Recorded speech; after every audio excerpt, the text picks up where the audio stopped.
जो सिर्फ यहां तक महदूद नहीं, हम सब पाकिस्तानियों के दिलों पे ये रेड लाइन खिंची हुई है। और जिसने भी इस रेड लाइन को क्रॉस करने का ख्वाब देखा, पाकिस्तान ने उसका गरूर खाक में मिला दिया।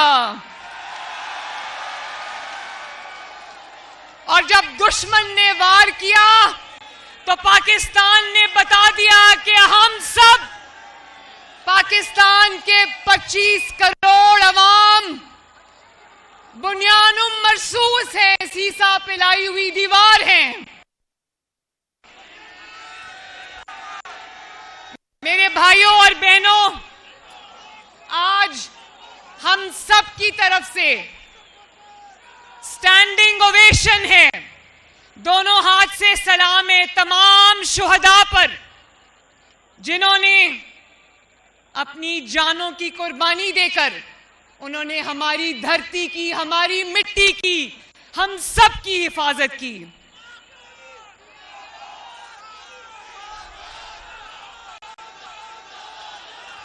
तमाम शहीदों को सलाम, उनकी माओं को सलाम, जिन्होंने उनके यूनिफॉर्म के बटन बंद करते हुए कहा था कि अगर वतन अजीज को जरूरत पड़ी तो कुर्बानी से दरेग ना करना। शुहदा की बीवियों को सलाम, जिन्होंने अपने शौहरों को पता नहीं किस दिल से उन्होंने वतन की हिफाजत के लिए भेजा और आज भी अपने शहीद शौहरों का रास्ता देखती होंगी।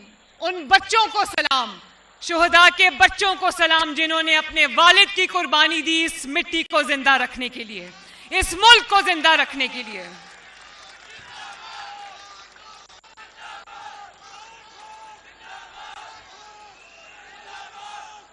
मेरे भाइयों और बहनों, मेरे पाकिस्तानियों, शहीद जिंदा हैं, क्योंकि कुरान कहता है, अल्लाह ताला कहता है कि शहीद जिंदा हैं। और वो अल्लाह ताला के पास एक ऐसी जगह पर है जहां पे ना गम है ना खौफ है, सिर्फ अल्लाह ताला की रहमत है। तमाम शुहदा को पाकिस्तानी कौम का सलाम। मेरे भाइयों और बहनों, फतह अकेले नहीं आती, फतह अकेले नहीं आती। इसके तय वो दिमाग होते हैं जो को सोते नहीं, अपने वतन अजीज की फिक्र करते हैं। वो दिल होते हैं जिनके दिलों में पाकिस्तान बसता है। आज रोंगटे खड़े हो रहे थे या नहीं हो रहे थे?